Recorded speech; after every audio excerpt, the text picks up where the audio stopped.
Welcome to the Private Practice Startup, where we inspire you from startup to mastery. We chat with entrepreneurs, experts in the mental health and business arenas, and successful private practitioners to give you the tools needed to make your dream practice a reality. Visit theprivatepracticestartup.com for awesome resources, free trainings, and so much more. Here are your hosts, Dr. Kate Campbell and Katie Lemieux.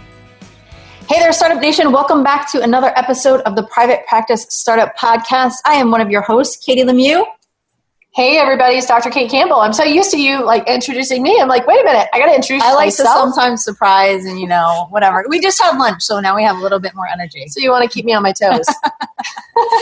just a little bit.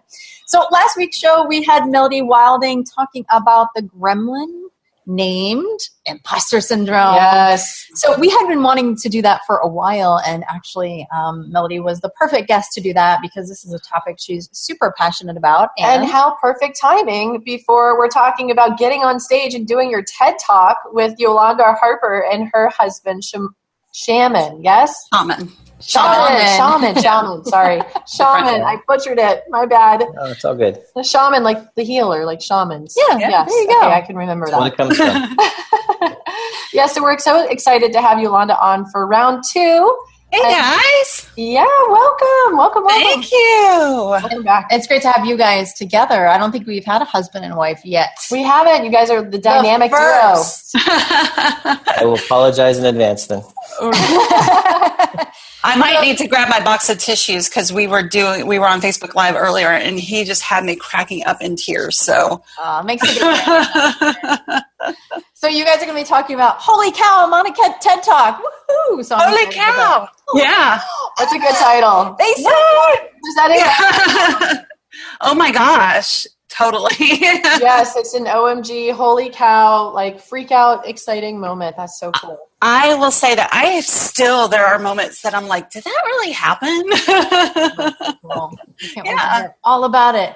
So, but before we do, hey guys, if you are brand new to us and you're hanging out with us for the first time, we wanted to say thank you, and we have a special gift for you. We have our A to Z cheat sheet, the essentials for building and growing your dream practice, because that is what we are all about. We want to help you do that.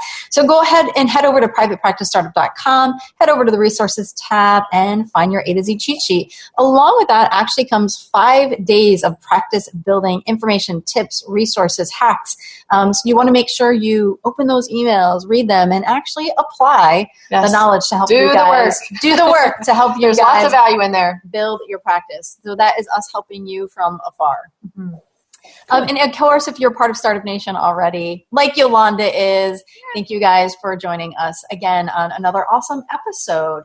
So before we get started, let's hear from today's sponsor. Today's sponsor is the Private Practice Startup Paperwork Package. We have attorney-approved private practice paperwork. We offer that both in a la carte, so you can kind of cherry pick whatever your favorite forms are, or you can take the comprehensive packages that we offer. So we actually spent a ton of time. You guys don't even want to know how much time and energy, and then worked with a handful of attorneys who are healthcare law attorneys and family law attorneys to bring our paperwork up to the highest standard, because let's face it, you're clinicians, you need paperwork, and you want to make sure it's not full of holes, because you don't want to leave yourself open to legal risk. So make sure to go ahead and check out our private practice paperwork. And if you want to experience the quality of the paperwork, you can actually head over to our resources tab or visit the show notes page, where we will have the link for our free copy of our attorney-approved HIPAA form, along with our release of information for just $5. It's actually $58 worth of forms that you get for $5. So it's a no-brainer. So make sure to check that out. That's right. So without further ado, can I just give a shout out to you guys for your paperwork? Because I definitely bought that package forever ago. Met you guys at the supervision training that you guys do, which was amazing. Oh, thank you. Of course, the paperwork package is phenomenal. So thank you. Yes. Yeah, I appreciate the spontaneous testimonial there. I think you actually bought it when we actually decided to donate to Make-A-Wish, I think. Yeah. That's exactly what happened. Yeah. So proceeds to Make-A-Wish. Absolutely, and that's just so in alignment with who you guys are to give back and stuff. So thank you guys for the services that you give to your community. I'm getting so emotional over here. Thank you. Love. We appreciate it. Yeah. Appreciate it. And actually, if you guys haven't been a long-time listener yet, Yolanda was with us on podcast episode 36, where she talks about 5 steps to building your business with audacious authenticity and courageous courage. So you'll definitely want to check that out. Yolanda's a Brene Brown Daring Way Facilitator. And you guys, if you've been listening to us, you know how much we love Brene Brown. So Yolanda, really, you are your work, and it's just beautiful. And you talk about in that podcast how you did have a private practice before, you closed that down, and then you rebuilt, and really just feeling in alignment with who you are, and you're just joy and love, and you just really express that. So definitely check that out. But today we're talking about TED Talks, guys. That's what we are talking about. Yeah. Let's dive into that. Like, how did this all come to be? Well, I'm going to let Shamon take the lead on that part of the conversation, because he's the one that got me into this. Because I am a Brene Brown girl, and we both love TED Talks. Who doesn't love a good TED Talk? Yeah. Shamon along the way would joke about how I'd have my own TED Talk, and then he kind of did the legwork. So go ahead, babe. I think we were trying to initially talk about how do you host a conference, or how do you do something along that line in mental health, something in our area. But we're, like Yolanda had said, we're both big fans of TED and everything that goes on there. So, and we watch TED Talks all the time. A normal night will be, hey, I saw this TED Talk today. It's really cool. So when we were kind of talking through this idea initially of, how could we host a conference or something like that, then it kind of morphed to, how do you host a TED Talk? So then obviously that was kind of a really big apple, I guess, too big to take a bite out of at the time.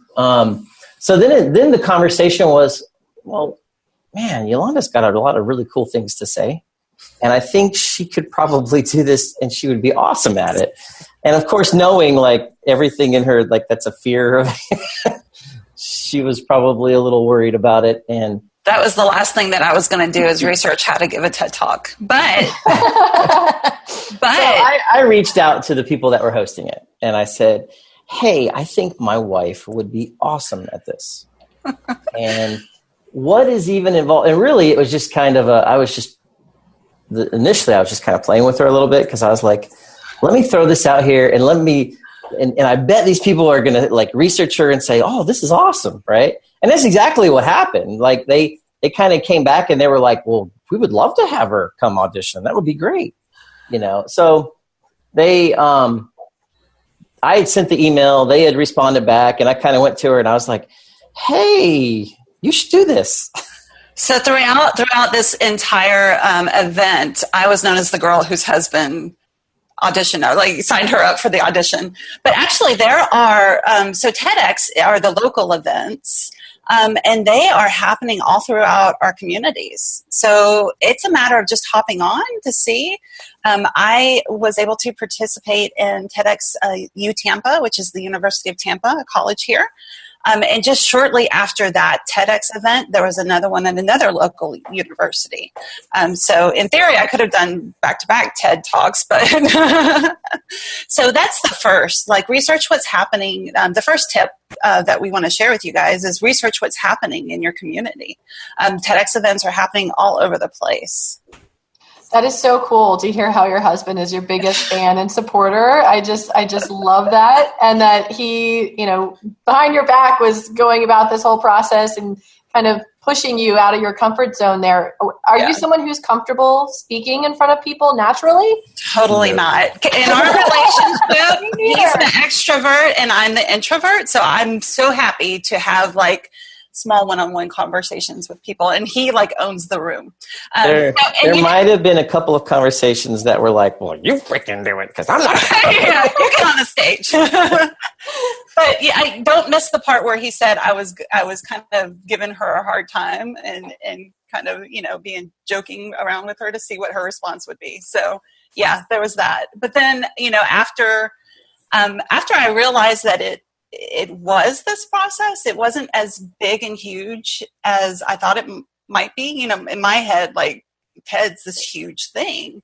And it is. I mean, TED itself is, but these TEDx events are local. They're smaller. They feel much more doable.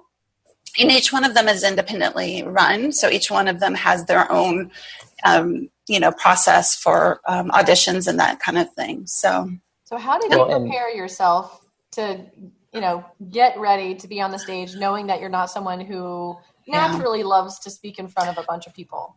Okay, so I would say the biggest thing, what are you laughing about? The biggest thing, there might have been lots of conversations about how this wasn't going to happen. But I think the biggest thing is, you guys are big authenticity fans, and I'm a huge authenticity person.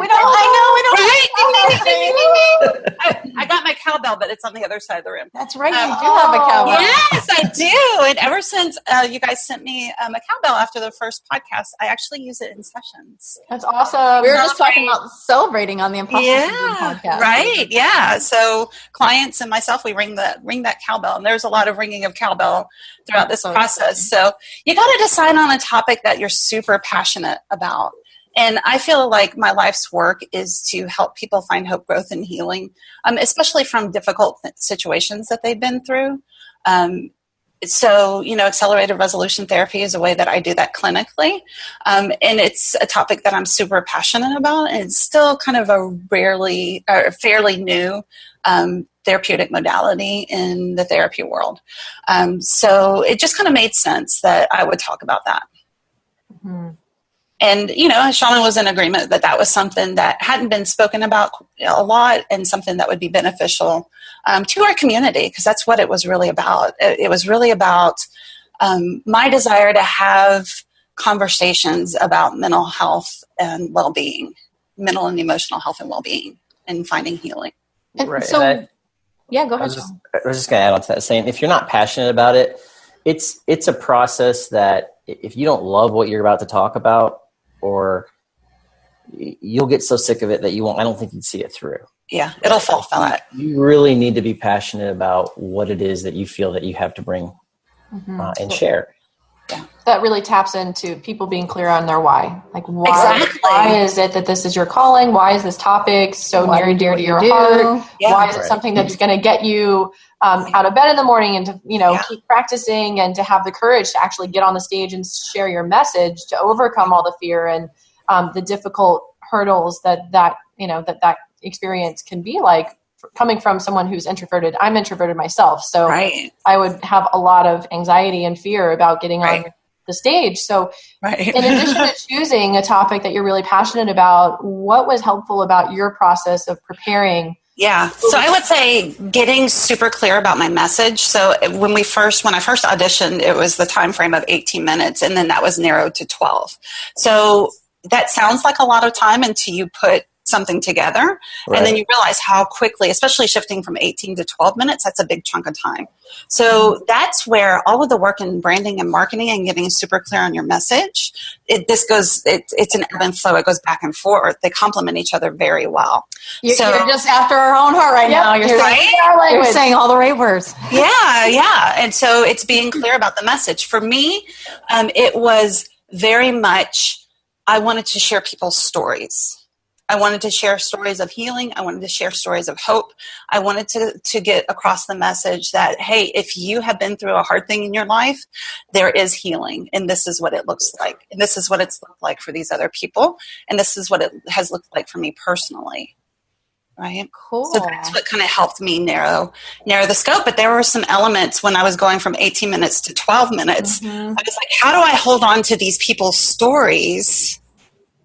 Right? Because I didn't want to cut anybody's story. They meant too much to me. And that was something that Shamon really helped me with. And that's like a wording thing, right? That's where I could kind of cut words from here and there. And this part was a little redundant, so I could do away with that. So I think it was probably, twice a night we would sit down and start the timer on the iPhone, and she would just go through it. And she never really, I don't want to say memorized it, because Yolanda's not that kind of person, but she knew what she was passionate about and what she was talking about. And so she would tell these stories, and we would, we set the timer and we'd go, and, we were trying really hard to worry about cadence and how you got it to a point that you got everything across you wanted to say. And we used the most efficient words we could say to get the point across, and spoke slowly enough and was comfortable enough that that you met that 12 minutes. And it was, I mean, it's cutting that down. I mean, we'd have like these like knockdown dragouts about how do we still get this, you know, because we looked at it from flowing from one story to the next story as it was, we were working on it. And, you know, Yolanda was very passionate about not wanting to hurt any story or cut it to a point where it didn't make sense anymore or compromise it. So, you know, we were, well, let's think about this and let's think about that. And how do we change it here? And, you know, it was a nightly process for a while. A while. Yeah. I would say probably a good couple months, maybe more. Yeah. So that's, to speak to how do you prepare, well, you practice and you practice and you practice and you remember to be your perfectly imperfect, authentic self. And for TEDx UTampa, they linked us with the university's speech department. Yeah. So they helped with the process a little bit, and they watched me as I ran through. And it really, you know, you want to share your message, and you also want to put some heart and soul into it. So, but you have to practice that too, as weird as that sounds. But I remember meeting with the speech department, and they were wanting me to put a lot of the research into my talk. There's a lot of research behind accelerated resolution therapy, which is what I ended up giving my talk on. And that just wasn't what my message was about. I didn't want to spend the time doing that because all of that information is out there. What is not out there as much, and what I felt led to share, were people's experiences with the therapy, their benefit from the therapy. So I had to really, that was hard for me because I'm a people pleaser. And you know, at first I was like, well, maybe I should throw in a chart and I didn't even have a PowerPoint or anything for my talk. So there was that like urge to kind of people please and move in that direction, but I really had to stand in that that's not what this talk is about. Maybe there's another talk in the future and that incorporates that, but not this one.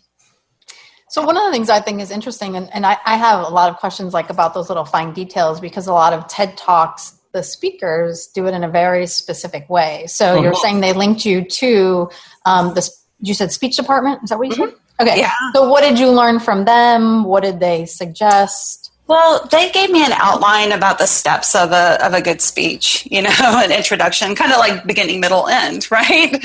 Well, we're storytellers, right? So I know that process. I know beginning, middle, end. So that, you know, their insight was helpful. They did help.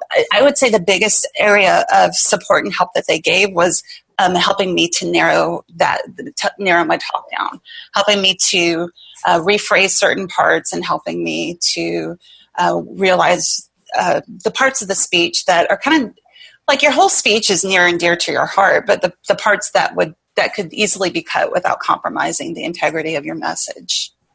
So, and then I will give you guys a little behind the scenes secret. I actually had an accelerated resolution therapy session before my TED Talk.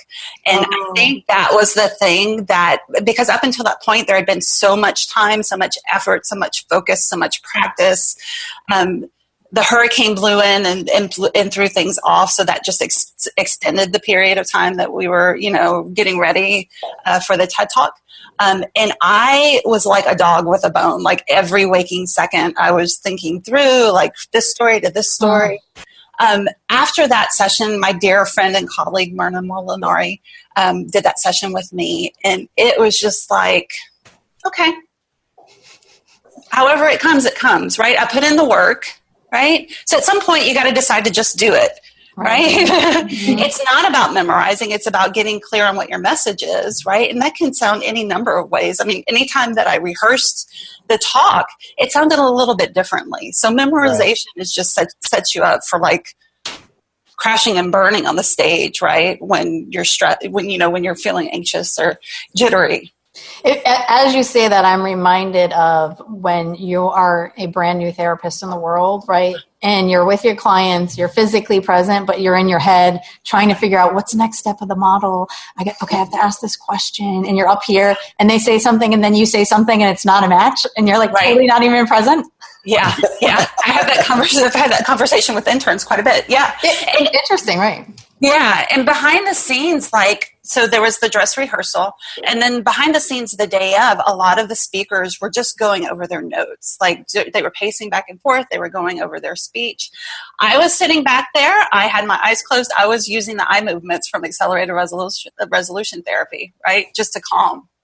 And I was breathing, and I was reminding myself, like, you've put in the effort. Your people are here, right? Your tribe is here. And so I went into it with the thought of, if just one person comes away saying, okay, I can get help for what I've been through, that's success. Getting up and giving a perfect presentation. And I even told Shamon as we were preparing, I was like, I want someone to say, oh, you looked a little bit nervous, because no crap, like, who's going to be on a TED stage and not look nervous, right? So it wasn't about putting on a perfect performance or whatever. It was about sharing those stories and having it connect with one person. I love how you define a successful TEDx talk. That is so cool. I got goosebumps as you said it, because you're right. It's not about the perfect performance. It's really about touching lives. And that's like at the core of why you're doing what you're doing anyways. So if you do that for just one person, it makes it all worth it.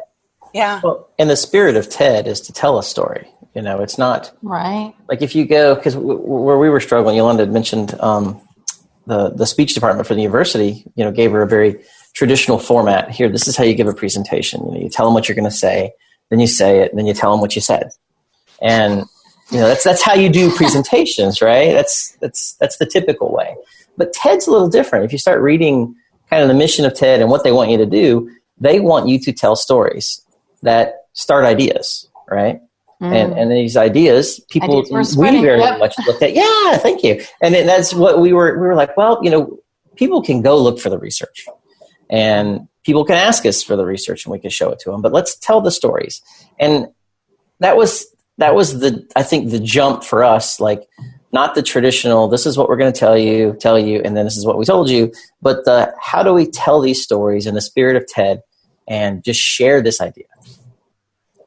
Yeah. And I will add to that too, to say, as time was getting closer, there were some people who were becoming aware that I was going to be giving the TED Talk, and like, there's a little uproar behind the scenes of like, what are you speaking on? I don't know if you're allowed to do that. And so I think another component is, you know, it's not the critic who counts, right? I'm pulling from Brene and her quoting the Roosevelt Man in the Arena quote. So there are going to be people who don't like what you have to say. That's okay. It's not my job to make everybody happy with my TED Talk. I looked at the talk recently, and I was like, oh man, TEDx flagged my talk. What's up with that? So, you know, so those things are going to happen, but that doesn't take away from, you know, now I'm hearing from people who are like, yeah, I watched the TED Talk and I want to make an appointment with you, or I'm reaching out to another therapist. Right? Yeah, that's what I was so curious about. How has your life been impacted professionally? You know, what have been the benefits of doing the TEDx? Yeah. So that I've been hearing more and more from people who've heard it. So one thing that I probably would do a little bit different is because again, from the very beginning, I was like, this can't possibly be happening, right? Is this my life? And then things were kind of lampooned by the hurricane. So it was like, oh, okay, that's it. It wasn't meant to be. It's not going to happen. Good old Irma. Right? Yeah. And even, you know, after it was just surreal. So I think looking back, if I were to change anything, it was to think through how I would use it afterwards a little bit more, you know, have that kind of plan in place, maybe a marketing or outreach or whatever. Kind of around the same time that they released the talk, because they have to edit it. TEDx has to edit it before they'll release it. And that takes a period of time. So we were shifting into adding clinicians to our practice. And so that's where a lot of the time and energy, and I didn't want to say, hey, here's my TED Talk, and kind of, you know, have that be the forefront of the practice. So it's still there. It's evergreen. It's something that I can tap into at any point when the time is right. It's actually a cool reference point for people to point to. Like, you know, if somebody knows somebody that needs help or something like that, that we've been hit up quite a few times with, hey, I showed so-and-so your video, or so-and-so comes up and says, hey, so-and-so showed me your video, and I want to know more about what it said. Yeah, so it's that all thing is out there, All of the ART entities, there's several different entities, but they've all added it as a resource to their websites. It's on our website. And it's, it's a cool conversation point. Yeah, for sure. It's awesome. We'd love to be able to include a link to it in our show notes page if that's something that, you'd be comfortable with. Oh, absolutely. And then I want to make sure that I fit this in as far as steps for TED and tips for TED. Celebrate. How did you celebrate? Like ring the cowbell. So TED actually happened to occur on the same weekend as my birthday. And I will say that I'm going to get emotional saying this. The people in my life were so supportive, and they put up with the insanity of me preparing for TED. Don't laugh at me. He's laughing because I'm getting teary. They showed up. They were at the event. My kids were all there. And then we celebrated by going out and having a special dinner, which my kids are older, and so it's hard for all of us to be in one place at the same time at this point. But I just hold that in my heart as just an amazing experience. That's cool. Yeah. So I have to ask though, did you ever practice in front of Toby and Hobbes? Oh, absolutely. So for those of you who saw Toby walking around, I saw a tail and it almost had a squirrel moment and interrupted. They were walking around back here. Yes, they learned to fall asleep when I started. And poor Shamon, he was the one that got the brunt of it all because he had the thing memorized forwards and backwards. He'd get mad at me. I could do this now. He could have. Yeah. She used to get mad at me because I'd pick up my cell phone and I would start to look at it. And really I was looking at the timer, right? But she'd be like, oh, it's just boring you. And I'd be like, no, keep going. Cause I know this is the next sentence, blah, blah, blah, I think it took a village in our house. Everybody sat and listened to mom do it, everybody multiple times. And sometimes everybody would provide feedback or, hey, move around a little bit, or it was it. My kids being so proud of me, that was phenomenal. Aww, my kids just saying, "Wow, this is really an awesome thing that you're doing." Oh, that's touching. That was pretty cool. Cool. Makes it all worth it. Absolutely. I don't know if it made it worth it for Shamon, but it did for me. It did. It was a really cool experience, and I was glad to do it. There might be another one in the future again if they'll have me. I don't know, but hopefully. So for those of you who aren't watching video, Shamon's like mouthing yes. Yeah. But the funny thing about that is that UTampa had their TEDx. The audition for USF, TEDx USF, was like we had just missed the deadline, and he sends me this email, and he's like, hey, you can audition for this one. And I was like, have we not suffered enough? Has this not been all-encompassing enough for us? Let's have a break. I was ready to put her on the circuit. Oh, my goodness. Yeah. Well, we totally appreciate your tips and your experience. And hopefully it's helpful. Yeah, and for those of you listening, I'm sure you get who Yolanda is, just as she shares her story about, the TED Talk and the tips, and she's very heart-centered. And so I just want to recap what you said. So research what is happening in your community, because you guys said there's a lot of TED Talks going on. Really deciding the topic that you're passionate about and getting clear on your message. That's really essential, because like you said, those 12 minutes goes by so fast. And of course, practice, however that is. Just do it, and don't forget to celebrate. And we talked about that actually on our podcast with Melody Wilding, especially when imposter syndrome comes up, is celebrate even those little things, right? If you cut it down from 18 to 12 and you hit it on the 12, celebrate that, right? So you got to celebrate along the way. Ring the cowbell. Holy crap, we can do this.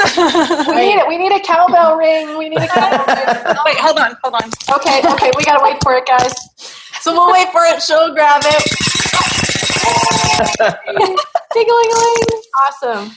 That was awesome. Well, we loved having you guys today as our first married couple on the podcast. Yeah, thank you. Thank you for having us. First and last, probably, right?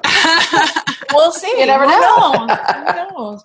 So we'll actually have that link for you guys about your TED Talk on the show notes page, so you guys will want to check that out. And if anyone wants to reach out for more support, if you're thinking of doing the TED Talk and you have any more questions, please feel free to reach out. You can hit me up by email, Yolanda at harpertherapy.com. And I definitely recommend, like I said, the ART session for me was like the cherry on top. So yeah, that was super important. So if I can help link you with a clinician in your area, or if you're interested in something like that, I can help with that too. And you're on our Facebook group too, so they can absolutely Yolanda Harper, and you guys can ask her there, and then a nice little thread can happen, and more people. Absolutely. So that's great. So, guys, join us for our next podcast next week with Elizabeth Bonet, and the topic is Hypnotize Me. Yes. We have some good, feeling podcasts lately. I really love it. So, join us there, and like we had mentioned, join us in Facebook. Look for the Private Practice Startup, ask to be part of our group, and we'll see you there with thousands of therapists across the globe. And we would really love for you guys to subscribe, rate, and review. Let us know what you thought of this podcast, and we just love your love. So shoot us an email, do us a Google review, whatever works for you guys. So thank you so much for being with us today and allowing us to continue to inspire your journey on the journey of private practice mastery, startup to mastery. So we really appreciate having you guys here. So we will see you later, Startup Nation. See you next time.